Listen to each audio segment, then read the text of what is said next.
Hello everyone and welcome to another episode of the Roker Report podcast in association with the Sunderland Community Soup Kitchen. It's Gav, back after Sunderland's 2-1 away defeat at Rotherham United.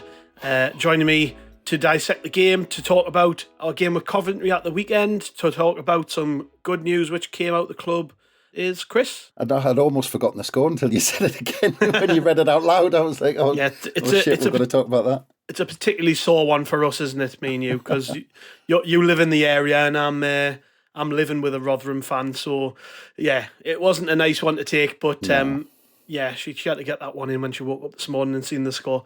But, yeah, we lost 2-1. We probably gave our worst performance of the season, I would say. Yeah. I can't think of... I was just looking at the fixtures. I can't think of one... The only thing that springs to mind is our first half at Swansea, but is it Cardiff at home was the other one. Maybe, yeah, that was where we were pretty bad. Yeah, that was pretty awful. I mean, at half time, I said that's the worst half of football we've played. First half we've played all season. It was shocking, and I mean we're not going to sit here and stick the knife into the players and what have you, because I think they do have enough credit in the bank. We can let certain things slide. I think it was a very tired performance, but it's not typical of us at the minute. I wouldn't say we haven't. I mean, I do feel like this has been coming though. I do feel like we've had a couple of performances where I felt like the tiredness is going to come to a head and we're going to struggle in a physical game. And I think this was it. I'm going to disagree with you slightly because you said kind of against the grain there, but I think it's been coming. I think the results to a certain extent since the Middlesbrough game has kind of masked a little bit of our feelings since that game, I think. Other than, obviously, because Middlesbrough, we were fantastic. Fulham, we were fantastic away. Should have beat them. But since then, Millwall was a gritty performance. We didn't really get going with the ball on the floor. Reading, we had to grind that out. I mean, I know Reading did their thing, but we weren't particularly great in that game. It was more of a slog than it should have been. QPR, I said at the time, I thought we started that game poorly. I thought QPR were the better team early on, and we had to grow into that game. Bristol City, we talked about it at the weekend, where it was an awful first half, and we had to grow into that game as well. And that first half against Rotherham was an end product of those performances kind of gradually getting like that, where that first half was just, I mean, what was it? Alex Pritchard, I think, had the only shot on target where he curled that one in that was going into the top corner. But I don't think long term this is necessarily a bad thing, because, like I said, since Middlesbrough, we seem to be kind of limping along and getting the results and, doing enough, but doing just enough to get like a draw against Bristol City, getting those late goals against QPR, getting that goal against Reading. It was kind of just doing enough. And maybe this defeat at Rotherham might get us to kind of reset and kind of refocus on things. Yeah, and I think it's probably, a good time for Mowbray to take stock. And I actually think there was a little bit of arrogance in the team selection in that we thought we were just going to go there and play football and outdo them. And, anybody who watched us play Rotherham last season knows that it isn't an easy game. You can't just turn up there and boss it, because that's pretty much the position we were in last year. I think we were flying before we went to Rotherham, playing some gorgeous football under Lee Johnson, and they absolutely battered us. And I was at that game. Pitch was tight. They know what they're good at and they play to their strengths. And I know it's a different manager. I know they've lost a lot of players, but that ethos is still there, particularly in midfield. They wanted it. They just wanted the ball. They wanted to win the battles. They were probably really pretty glad that we went with the team we did, because I'll be honest, I wasn't expecting to see Dan Neil and Ekwah and Michut start. I just felt like it was maybe the wrong game for the pair of them, and that we should maybe do what we did at QPR and put Luke O'Nien in and try and ensure that we're protected physically. He decided to drop Trey Hume and play Luke O'Nien at right back. Also decided to drop Patrick Roberts, and I think he explained after the game that was because he felt he played a lot of football, but there are other attackers who look a lot more tired than he does at the minute. So that was a strange one. I don't often pick at his team selection and stuff, but I think he got this one pretty wrong. And then he definitely waited too long to address it. I mean, we were we were 2-0 down by the time we actually properly addressed it. And I think at half time, I know it's not his way. I know we've been in this position before with him where we go in at half time and we're like, he needs to make changes. And he always gives those players the sort of 10, 15 minutes they need to take the instruction on board and improve. And it has worked for us, to be fair. But I think at half time, I was sat there thinking, he has to make changes here before this gets away from us. And it did in the end. It got away from us. I know, the last half an hour or so was much improved and we played some good stuff and we created chances and we even got a goal back. But it was too little too late. I think we could have addressed it a lot earlier. And I'm not just talking about before the game where, we knew we were going to be in a physical battle. We didn't pick a physical team. Half time was the chance to change things slightly and he just didn't do it. So I do think this one might be on the manager this time around, and I think we could have we've sold ourselves short, and there was a bit of arrogance there with the team selection. Well, I might end up contradicting myself here, but I mean, just kind of going back to when we talked last, we were talking about what team selection he might play, and to be fair, in the conversation we had, we were saying, Rotherham is a kind of almost a perfect opportunity to get some minutes into players' legs and give people a rest. Yeah, and just rested the wrong players.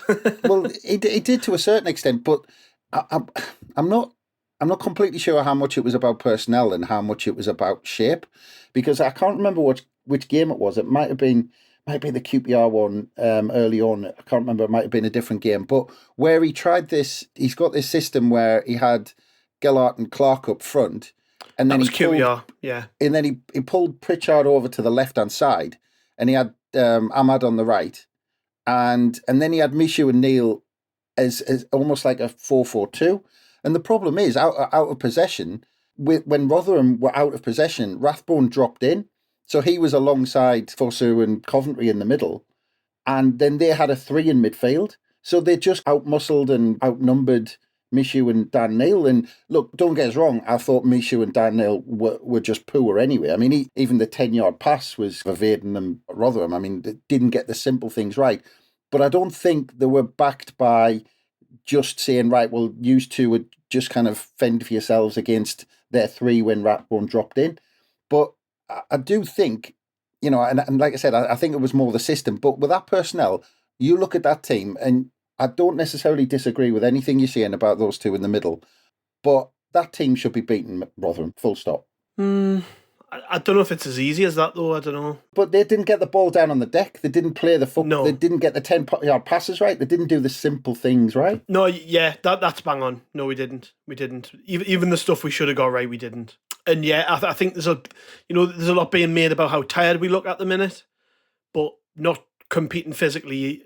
I mean, that's not just down to tiredness. Rotherham have played just as many games as we have, and every team's going through the same thing. You could argue their squad is a lot worse than ours, and they coped fine. And I do think tiredness does play its part. And I think, I go back to what I just said before, I think he probably rested the wrong players. Like, I actually think if he picks Luke O'Nien in midfield instead of Neil or Michut, and perhaps even starts Ekwah in this game, just because they give us that physical barrier that the other two can't give us, because it's just not their game, it might be a different game. You're right, though, about the outnumbered thing. I think the fact they had 3 in the middle was a big difference, because we were going back to front and missing out the midfield. And then when the ball was there to be 1 in the middle, there was just this huge gap between attack and defence. It wasn't working. It was quite clear from early in the game it wasn't working. I don't know whether he maybe felt that we would eventually get a spell and have control of the ball and that it would work out, because he has got a lot of trust in them two players. And I'm not pinning the blame for the performance on them two. I just think they were probably let down by the team selection a little bit, the tactics. It was a bit of everything, wasn't it? It wasn't one single thing.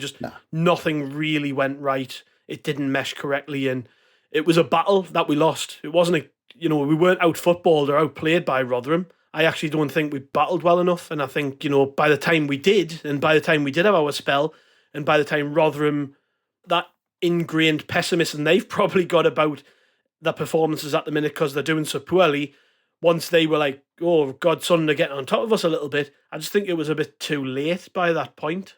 I don't like this thing of sort of waiting until a game's out of reach before you decide you're going to turn it on. I've never liked that, and that's really what we did. I mean, like you said, we'll never know about the personnel now, whether putting Ekwah and would have, talking about that battle. I mean, look, full stop, Rotherham wanted that more than we did. I mean, that was that was the bottom line, which we shouldn't really be saying. I mean, we should be matching them on that front. But regardless of the personnel, we should want it as much as they do. But I mean, talking about, again, kind of that personnel, I mean, I was crying out for us to kind of match them up early on because it was obvious we were getting outnumbered early on. And I was crying out saying, well, Pritchard just looked a bit lost on the left-hand side. If he'd played behind Gelhardt and then we moved Clark over to the left, and then Pritchard could have done the same thing as Rathbone and dropped in when we were out of possession as kind of that third central midfielder. And I don't understand why he kind of stuck to this almost kind of 4-4-2 as it was, even when we were out of possession. Nobody dropped in and helped them. And talking about the battle, winning the battle, I mean, yes, okay, we did get out battled, whether it was they wanted it more or whether it was the system. But my problem with Neil and Dan Neil and Michut was even when we got possession of the football, they didn't do their thing. They didn't keep possession. They didn't do what they're good at. And you can say all day that Michut and Dan Neil might get out-battled by players, which is absolutely right. That's going to happen this season, especially against teams like this. But their thing is keeping possession of the ball and being good on the ball and picking passes out. And they didn't do that right. So who's to say that, yeah, okay, we might say, oh, they got the team selection wrong. But at the same time, like Dan Neil and Michut didn't kind of do what they're good at very well. So we'll never know, if they had a performance which we're used to seeing this season, whether we actually would have gotten a result. Yeah, and again, like I say, it's all right sitting here saying it now in hindsight, the team selection was wrong and all the rest of it. But I mean, I think when you think back to that QPR game, 09 was so good in that game, and it wasn't for his sort of technical ability. It was more for his all-round performance. It was just a battle in midfield performance.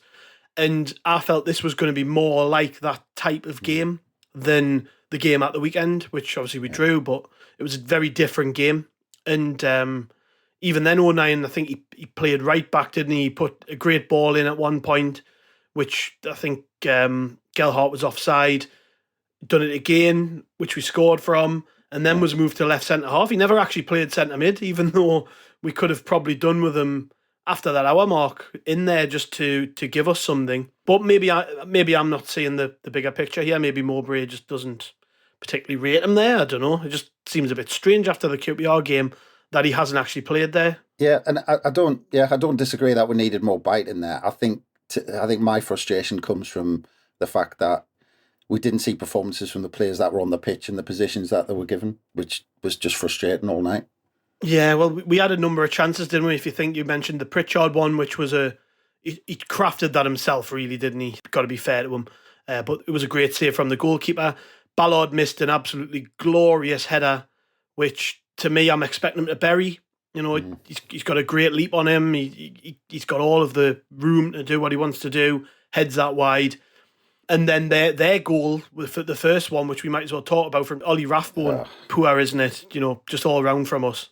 I mean, that goal was a perfect example of how we played the all night. Rathbone almost, he was kind of just walking up to the edge of the box. Three players around him. I think there was 09, was it 09, Danny Bart and someone else? I think there was three of them. Michut was the main culprit in it for me. He sort of jogs towards it, doesn't actually make any attempt. All three of them were, and they just gave him the room to swing his foot at it. And I mean, it was a perfect example of how we were all night. I mean, we weren't on Rotherham, we weren't on top of them when they had the ball. They just had time to do. They had so much time on the ball when they were knocking it about. I mean, at times Rotherham looked like they played nice football, but to be fair, when people give you 15 yards and nobody's pressing you, I mean, it's going to be easy to play football, isn't it? Yeah. And again, the second one was just really poor, wasn't it? I think it starts with Dan Neil slipping on his arse. Not releasing the ball early enough, really. He has chances to pass it, tries to pivot on the ball and slips over, which allows them the run. Totally catches us on the hop, because I think our two centre halves had split waiting for a pass. And obviously, because they'd done that, it opened up all that room for Rotherham to break against us. Ferguson, when he's down the left-hand side, I think if I remember rightly, Luke O'Nien's trying his best to sprint back to cover the space, but it's too little too late. And another long-range goal, which beats Patterson. I can't really blame Patterson for either goal. I think, although there were long-range strikes, I think he's been let down by the players ahead of him. But again, another daft error, really, a very needless goal. And it's not, to be honest, and I said I wasn't going to pick anybody out, but it's not the first time Dan Neil's done that this season. And I was really hoping we'd seen the last of that. I know he's a young lad who is going to make mistakes, but you've got to learn from your mistakes too. And that isn't the first time he's done that. For me, it was a bit of a tired effort to get back and to get the ball back from Dan Neil. Anybody can slip over, but like he just looked tired once he'd slipped over, and when they started charging forward with the ball, Dan Neil seemed to be losing ground on them, even though kind of they were running with the ball and Dan Neil wasn't. And he just looked tired at that point. And I know we've talked about that. Keep putting Dan Neil in because he's going to learn so much. Keep him in. But I do wonder if now's the time just to say, look, have a week off and have 7 days to rest up. And I know we've got 7 days. We've got a week after the Coventry game. So yeah, I suspect he's going to be in the 11 against Coventry. But like I said, looking at that tired effort to get back at that point in the game, you do wonder if it's time to bring him out. Yeah, and we did respond, to be fair. 5 minutes later, we got our goal. Like I said, not long before the goal, we had one chalked off. It was 09 putting the ball in. Another great effort from him. I thought Ahmad was poor all night, but he has a role to play in the goal. Plays it to 09, who puts a peach of a ball in, really. And I know it's difficult, isn't it, to just sort of swing the ball in and expect someone to be there. So it's a good run from Gelhardt to get his head on the end of it. He has to bury it, to be fair, but his movement to get on the end of the ball is really good. And yeah, we got one back, and it was, like I say, in the end, it ended up being too late. But we did give ourselves a chance at that point. We had half an hour to get back in the game, which we didn't do. But I come back to the thing you just said about tiredness and Neil not really looking up to it because he was maybe a little bit, tired by that point in the game. I don't know. That was what plagued us in the final 30 minutes of the game, because you had Patrick Roberts doing everything he could to try and get us back into the game. I thought he was superb. But then there was some very tired bodies around him, and it didn't matter what changes Mowbray made. It didn't work, really, It didn't work. And just a tough night, I think. It's worth talking about Ahmad at this point, because you mentioned him there, and we talked after the Bristol City game. And I did say then that I was a little bit surprised, because I felt like Ahmad needed a break. He just looks like he needs a rest.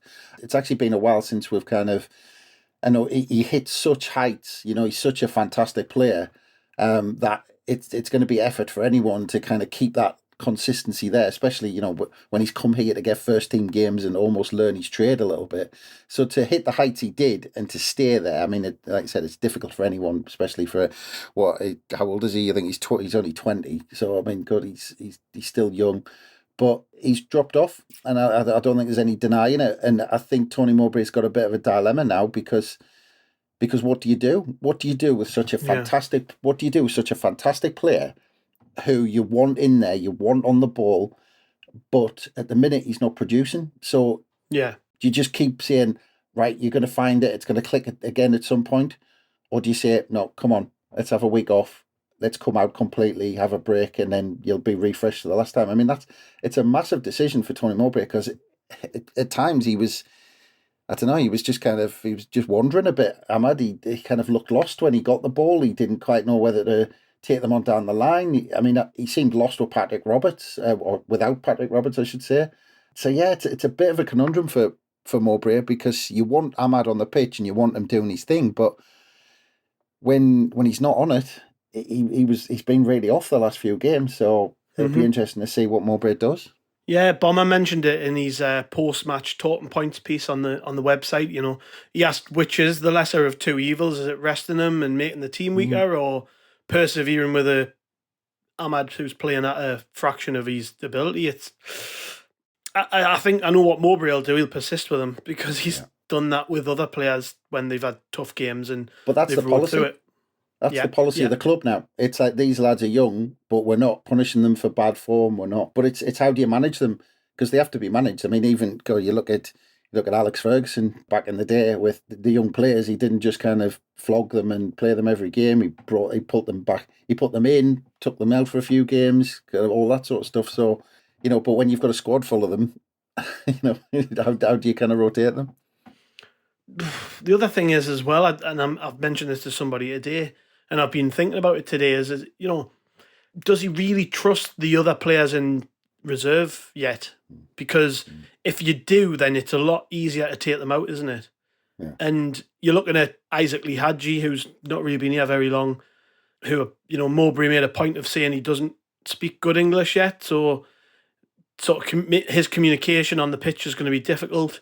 Dewey, on the other side of the pitch, has been here since the summer, but isn't starting games. He's bringing them off the bench when we need a goal and stuff, but he isn't starting games. And you're looking at it and you think, does he trust them enough or not? Because if he did, then I would be sat here going, well, we can take Ahmad out because we've got options. We can bring in Bennette, we can bring in Lihadji and maybe try something different against Coventry. But I actually think that's the conundrum that's facing Tony Mowbray, is he knows he probably should take Ahmad out, but it's a case of, are we worse off by bringing in someone else who I don't really trust yet?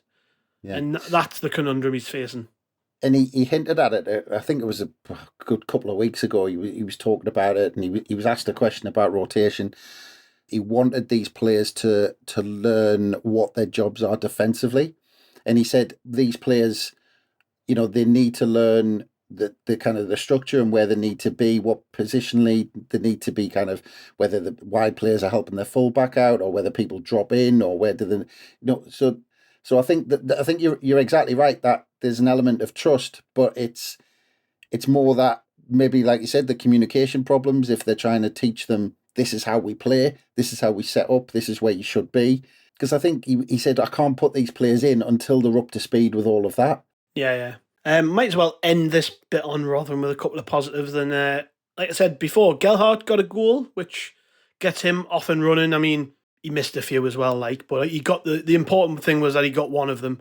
And also, Patrick Roberts' performance, he was superb, I felt. I came away from that game and my abiding thought and feeling about him was that we actually don't understand how important he is until he's not in the team, because everything ticks when he's on the pitch. He makes everything else work. I mean, you mentioned Ahmad before. He still wasn't great when Roberts was on the pitch, but you just see everybody else pick their levels up when he's there because he's so good. And I think we've maybe worked out now that he has to play when he's fit, because he's absolutely fantastic. He's got everything apart from probably the final product, but is the sort of overall, if the team was a machine, he is right at the centre of it, making everything work. Yeah, and what impressed me about Roberts when he came on as well, more, we always talk about Roberts, and he was great on the ball. He looks, he's always got that touch about him, but his work rate when he came on, and it was head and shoulders above any other Sunderland player on the pitch. He just seemed to be, he wanted to get back and win the ball on the edge of our own area. Then he wanted to kind of run with it. Then he was playing 1-2s to get us up the pitch. And it just showed actually how that was lacking in the rest of the team all night, that when Roberts came on and his work rate was like that, you could see a massive difference between him and everyone else. Just on Gelhardt, by the way, because he did miss a few chances, and I think it's fantastic that he got his goal. But I do think there's signs there that I think there's a player there. And I think some of his troubles to start with in the last few games haven't been helped by the form of the rest of the team. We seem to have kind of dipped a little bit in terms of our chance creation and how good those chances are. And I think Gelhardt's come in just as we've had that dip, and I don't think that's helped him. But I do think there's a couple of times, that what he did with Clark at the weekend, with that holding the ball up, getting involved, playing that ball wide, and then scoring the goal. I think there's a player there. I'm just hoping, like I said, he gets a run of games and the players around him pick it up, because I think he could end up impressing us before the end of the season. I hope so. Yeah, I really hope so. I'm just some of the missed chances and stuff have been concerning, but I'm not gonna I'm not going to judge him too early on that. I think you've got to remember he's a young kid. He's probably been thrust into this sooner than he expected and in a more prominent role, and hadn't played a great deal of football before he came here. So certainly won't be sort of marking what I think about him right now definitively. I think he's, we should stay with an open mind, and hopefully he gets a lot of goals between now and the end of the season. I think he's got the desire to do it, which is a big part of it with some forwards, isn't it? Some forwards, they've got all the ability in the world, but they can't be arsed. Or you got the other side of things where they're very talented, but they haven't got the application. And I think his application's definitely there. And there's obviously talent, or he wouldn't be playing for a Premier League team. So let's just hope he, hopefully kicks on from here, because I think he needed that goal. I think it's been evident that he's been trying maybe a little bit too hard to get the goal, and that's maybe affected some of his performances.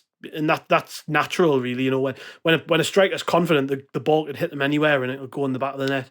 And when you're not confident, or you haven't been able to gather any momentum as a player, then you just don't have that feeling about you. And let's hope that goal does that for him. Which I guess segues us nicely into the conversation about the game at the weekend. Coventry away, another tough one. 12:30 kickoff on Saturday, live on Sky, against a team who always give us a good game.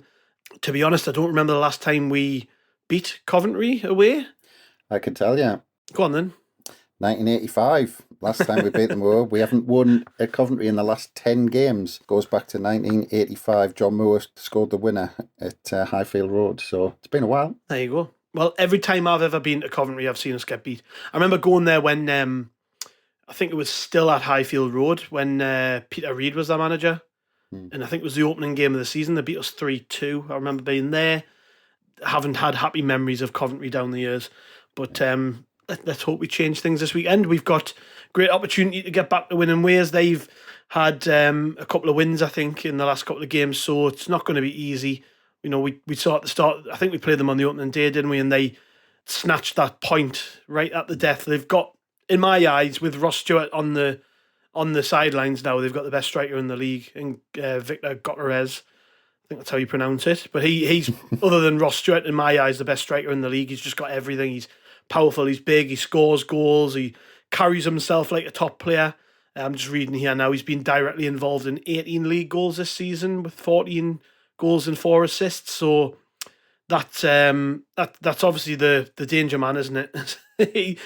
He's the one to watch. I think I'm just reading here. He's scored twice as many as any other Coventry player this season, and has had a hand in 5 goals in his last 6 appearances. So, yeah, it's about Danny Ballard and Danny Bath handling him, I guess, this game, isn't it? It is, and I don't know how significant the fact that Coventry didn't play in midweek is going to be. Big discussion at the minute about how tired we are, and we've touched on it. Coventry didn't play during the week, so they've had a break of kind of 7 days between games. So I don't know how significant that's going to be. Like you said, they've won the last 2. At home, they've got the 7th best home record. It's basically their home record that's been keeping them where they are in the league. So that their home record's been keeping them in touch.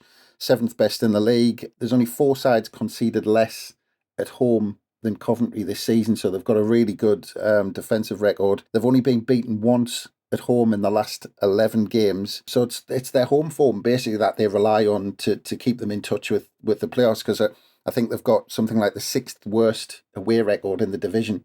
So the crap away from home, and at home, that's where they pick up the points. So this is a really tough one. We said, after the Bristol City game, and it was funny because we were talking about picking the Rotherham team based on Coventry being a tough game, but not taking our eye off the Rotherham game. But the fact that we've done that, it puts more pressure on us getting a result at Coventry now, because now it's, we don't get a result at Coventry, we're looking at 3 without a win, and then, we don't want kind of heads to start dropping, because we want to look at the bigger picture where it's, first away defeat at Rotherham since October, I think it was, when we got beat off Blackburn. So, we've got to look at the big picture and say, well, we've been on this good run, and it's, even though we had that bad result against Rotherham and that last minute blow against Bristol City, we've been fantastic away from home, and there's no reason why we can't go to Coventry and get a result. It is a tough game. They've got a cracking record. They're a good team. They've got threat going forward. But if we can step it back up and we can get those players firing again, there's no reason why we can't get a result. No, I'm pretty confident that we'll go there and we won't be as bad as we were at Rotherham, because I think, That's a challenge.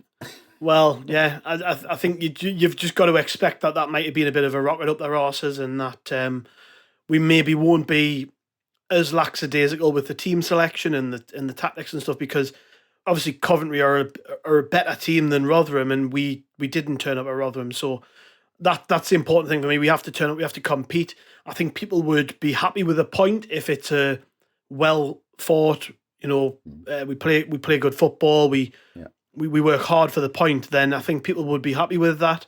That's the important thing. I don't want us to come away from this and people be like, oh God, we're on a bit of a downer here, and a continuation of what we saw at Rotherham. Really, people sort of talking about the same things: players looking tired, players looking jaded, not having the options, things not coming off. And at this point, we've been really, really lucky to be able to say we've played some fantastic football this season. We're in a good position with the playoffs, and a win would still be fantastic for us because it would push us into the playoffs, hopefully again, in the playoff spots. So, there's still plenty to be positive about. I know we've talked a lot about things that pissed us off after Rotherham and things like that, but I think we've only once this season lost back-to-back games, haven't we? Which was Blackburn and Burnley, which shows we do tend to respond fairly well to adversity. And let's just hope we do it again. I mean, probably put the mockers on us. I say this every time I make a big statement like that, but yeah, I'm hoping that we give a good account of ourselves. That's all I'm bothered about. Yeah, and a defeat isn't the end of the world. And I think as you've said, we've got a little bit more griping to do just because the performance was so bad, really, compared to what we've seen this season. I mean, I'll take you back to kind of Millwall away, Sheffield United away, where we didn't win the game. The fans were, giving the players a standing ovation after the game because we knew that they put in the graft, and it was, they put in a real shift for us, and they actually played well. So I mean, I think we kind of respond even if the team gets beat, as long as they put in a shift and put in a performance. But like you've touched on that, a defeat, it's not the end of the world. And I think, like I said at the beginning, it could act as a good thing in the long term if we learn from it, and actually if it kind of gets us out of this just doing enough to get results, because I think that's what we were doing until Rotherham. But yeah, if Mowbray kind of plays this well, does the psychology thing, then hopefully we can step it back up and go on another run. What's your gut feeling about the game then? How do you see it playing out and what have you? I'll be happy with getting a point. I think Coventry are going to smell blood. I think that if they had scouts at the Rotherham game, they'll have a game plan. If they had someone watching the game, then they'll know how to get at us. But I don't think Tony Mowbray is going to set up with that. He's not going to go to Coventry and set up with that almost 4-4-2. He will not do that.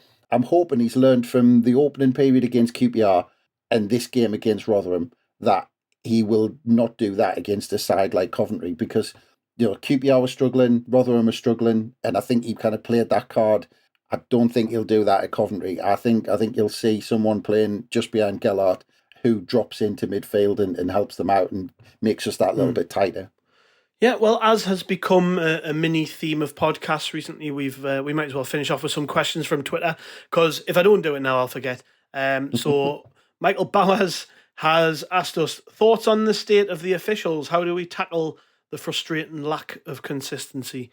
I mean, this probably touches on another question we got from Joe Lewins, who has asked us our thoughts on the disallowed Elise goal, which we haven't actually talked about yet. But yeah, there was obviously that chance at the end of the game where their goalkeeper comes careering out from his goal, clatters into Luke O'Nine's elbow, which I don't think O'Nine knows anything about. The loose ball's then put in the back of the net by Lihadji Elise, and we don't get the goal. Replays have shown that it was probably an unfair decision. The referee should have gave the goal, and that's the frustrating thing, isn't it? Really, we there is no consistency. I know you've talked a lot about this throughout the season, about the sort of guidance that refs are getting now, and a big thing I've sort of talked about when it comes to referees is that particularly this guy, he's a Premier League ref who works under very different rules than the Championship refs do, because they have a lot more help. They have VAR, they have, a lot more help than these guys do. And we've seen this a few times this season when Premier League refs drop down to referee us. They always seem to have stinkers when they take our games. And I do wonder how much that has to do with the fact that Premier League games are refed very differently to Championship games. So what do you think of it all? Yeah, well, I think we've talked about this before. That I think refs are having a really difficult time getting consistency between themselves with this rule changes this year, where they kind of followed the World Cup, where they're kind of letting the game go for, and I think us as fans are getting frustrated with the lack of consistency, but also we are getting used to the rules ourselves, because last season we would have seen the whistle go and we would have seen free kicks given for things that aren't free kicks this year. But again, you wouldn't mind so much if they were given the same decisions from minute to minute during the game. The problem is there's a tackle going in that they're not given a free kick for, and then exactly the same tackle goes in 5 minutes later, and then they do the opposite. So it was going to take time this season, but the refs are finding it hard. Fans are going to find it hard accepting it, and yeah, I mean, to be honest, I can't remember how the question was worded, how we're going to deal with it. Well, I think we've lived with crap referees for so many years now that I think you're just got to accept that. Basically, when there's a good referee, we've got to try and celebrate it, because they're few and far between, to be honest. I can't remember the last one. But yeah, just quickly on the penalty. The penalty? The penalty shout. Oh, sorry, the foul on the keeper. That one. The disallowed goal. It was in the penalty box. I think that's where I was coming from. There we go. It was purely given because it looked bad. The goalkeeper's head made contact with O'Nine's elbow, and the referee just thought, yeah, foul. He flung himself, and it was just a kind of instinct thing. When a keeper goes down, referees like to put their whistle to their mouths, and that's how it turned out. Yeah, Shane Hagan asks, bar Stuart, Roberts is the best player we have by a country mile. Agree or disagree? I think I briefly sort of touched on this before when I said, he makes the whole team tick. But the best player we have by a country mile, do you think? Oh, well, come on. I mean, I was a crap centre half, but I was a centre half. So I mean, you can't compare Dan Ballard with Patrick Roberts, can you? In terms of product, because Dan Ballard, Danny Bart, they do their jobs probably just as good as Roberts, but they don't look quite as spectacular doing it, do they? So you could argue, who's our, if you're talking about who's our most technically gifted player, it's going to be Roberts and Ahmad, isn't it? If you're talking about most effective, then I don't know, you could toss a coin between quite a few of them. Yeah, well, yeah, I actually think that in terms of pure talent, and we don't own Ahmad, so I don't know if he counts in this discussion, maybe he does, but I think in terms of pure talent, I can't think really of anybody who's on his level. But yeah, you're right. I mean, my concern with Roberts has been that for all the talent he's got and the fantastic all-round game he's got, it's actually the end product that's lacking a little bit. He doesn't score enough, he doesn't assist enough. I think I seen that was his 50th game when he came on at Rotherham, and I think he's got 6 goals in 50 games, which isn't brilliant, is it? And 2 of them were against Reading. 2 of them were in one game. So, take that out of the equation, that's 49 games, 4 goals. It's not brilliant. But then you could say that this is the first time he's really been prominent in the team, the first time he's had a proper run of games where apart from Rotherham, where he's had a proper run of games and been in the team every week. So I actually think there's still a lot of improvement to be done with Roberts. I think he's the type of player, when he's really confident and feels important, he's unplayable. And we're verging on that at the minute. I don't think we're quite there. I think once he starts scoring goals, we will be there. But he's definitely right up there in the conversation of best player we've got. I mean, can't be many more better players than him at the minute. One of the other questions, let's go for this one from Josh Hutchinson, who asks, do you think the tiredness excuse is a cop-out or valid? Everyone else has played the same number of games. Again, something I touched on in the chat there about the Rotherham game, but is it a cop-out or is it a valid excuse? Well, you know what kind of I found a little bit frustrating? I don't know if you watched Tony Mowbray's pre-match press conference, but I think right at the beginning of the press conference, he was asked about, is it good that we've got a game, a few days after the Bristol City game where the last minute goal went in and it was a big blow, and is it good that we've got a game a few days later that we can put it right? And his immediate response was to say, no, I'd prefer not to have a game. And he says, that the players kind of need a rest. He says, and then he started to talk about, well, we've got players playing on the limit at the minute, and I'm trying to manage the players and all this. And to me, I just thought, just to hear Mowbray say, I don't want a game in midweek, but we're going to have to go there and we're going to have to try our best. And I love Tony Mowbray. I think he's fantastic. I love the guy. But when I heard that, I just thought, if you're a player listening to that, and you're not thinking, like, that your manager doesn't want us to play during the week because he thinks we're all knackered. He is a bit glass half empty at times, isn't he? When he talks, like, one of the things that always stands out to me with him is he always begins an answer to a question by bigging up the opposition. Like, he'll tell you how great they are before he talks about his own players. I don't know why he does it. It's obviously it's the way he is. But you're totally right. I think if he's saying it in front of the press, he's saying it in front of the players. They're obviously talking about how tired they are. It's dominating every conversation. But Josh says there, everyone else has played the same number of games. And, are all the managers making excuses for being tired? We've still got a better squad than Rotherham, and they outbattled us. So I'm probably more erring towards it's a bit of a cop-out, actually. I do agree that we do look tired, but it's a game of football. To me, I'm very old school in that thing. And I think if you can't run around for 90 minutes when that's your job to be fit enough to do it, then there's something wrong there. I know players do play with injuries. Not every player is the same. You have players who'll play through any issue, like Luke O'Nien, and then you've got the other end of the scale. Your Daniel Sturridges, who apparently would never play if he didn't feel 100% fit, and all the rest of it.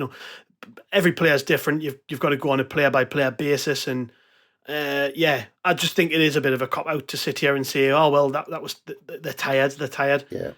So is every other player in the league, and they just get on with their job, don't they? I completely agree. And the other thing is, I mean, if you kind of list out our squad, I mean, obviously apart from Gelhardt, we have got options, in other areas of the pitch. I mean, to kind of bring players out. And is it, as you asked the question earlier on, Tony Mowbray seems reluctant to use that squad. So if they're that tired, that kind of bring them out. Use some of those other players. We've got them because we trust them. Look at the likes of Hume, the likes of Michut, that young lads who were waiting in the wings for so long, then got the chance and took it. So do you think if you give Barr a couple of games, will he kind of take that chance? Even Bennett, I mean, would he, if you start him from a game, is he going to take that chance? I mean, or Ekwah, that we talked about earlier on.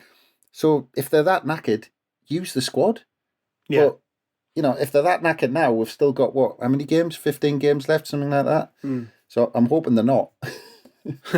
Last thing to quickly touch on, Corey Evans has signed a new contract. He's signed a 1-year deal. It was due to expire in the summer. There's a further option of another year there. So, if we want to keep him an extra year, we can. So he's here till at least the summer of 2024. Corey Evans, 32-year-old, played 64 games for us since he joined, but is currently sat out on the sidelines having suffered an ACL injury, which has been a season ender. One point in time was a career ender, it's a very serious injury. What do you think about that then, given a new contract to a player who could feasibly, perhaps not even start next season if he doesn't recover well enough? Is that a good move from us, or is that just is it a sign of loyalty to a player who's been pretty committed with us? I mean, what do you think? I think it works on a couple of levels. I think he's probably good around the place. He kind of showed it on the pitch first half of the season. He was playing well. Just unlucky with that injury. But like I said, I think it works on that level. I mean, if you look at how we treated Jordan Willis, we did the right thing by him. And listening to Christian Speakman as well in the podcast he did with the club just after the transfer deadline ended, and he talked about Jordan Willis, and he said that's the way the club are now. They look after players, and they want to be known to look after players. And Evans could well play a part next season, I think. But I think that's why it works on a few levels. Good to have around the players. We're doing the right thing by him by not just kind of, oh well, you're injured, but you're getting released in the summer. We're not being kind of ruthless with players. So So yeah, I think that it seems like the right thing to do on every level, really. Yeah. And I agree. Yeah, I think Corey Evans has been fantastic for us since he came in, and I just think, regardless of the fact he's injured, I think he's got enough change in the bank there to have earned at least another year with the club. And this is a team, let's not forget, who are very, very young and inexperienced. And we've already lost, Bailey Wright's gone, probably won't be coming back to play for us. And we do need to have some continuity to be able to bring those players on a bit more even next year, regardless of what league we're in. Let's say we do get promoted somehow, we're still going to need the older experienced lads around that team to just keep everything ticking over and working. And yeah, I just think it's a no-brainer. And what's nice is that the club have got this one done out the way while he's in the middle of his rehab, because it's at least a weight off his shoulders, and he can look forward to next season rather than thinking, am I just going to get released and this is all a bit of a waste of time, and should I be planning for life away from Sunderland? They've went, no, you're staying, you're one of us, we're keeping you about. So yeah, just good on a professional and human level from Sunderland, I think, to get this deal tied up. Yeah, nice to see. And I was just looking at, just reading Speakman's words as well. I think that the last words he used in the statement was he remains a huge influence around the team and in the club. So he's obviously he's around the place. He's not kind of hiding away doing his rehab. He's involved, and he's a voice in and around the place. So yeah, I think it's a good move. Yeah, well, that's a nice positive end to an otherwise drab show. So if you've managed to stick with us this long, thank you very much. Thanks for joining us, Chris, as always. No worries. Cheers, mate. Cheers to the listeners. Cheers to everyone who sent us questions in. I did manage to shoehorn them in after originally forgetting that I'd asked for them. So thanks for listening to those as well. We will be back after the Coventry game, hopefully with something a bit more positive to talk about, because we don't like talking about Sunderland losing. It's not nice. So if they could win, that would be lovely. And make sure you catch everything on rokereport.sbnation.com before and after the game. We'll be there every single day with that. So catch you later. Thank you very much.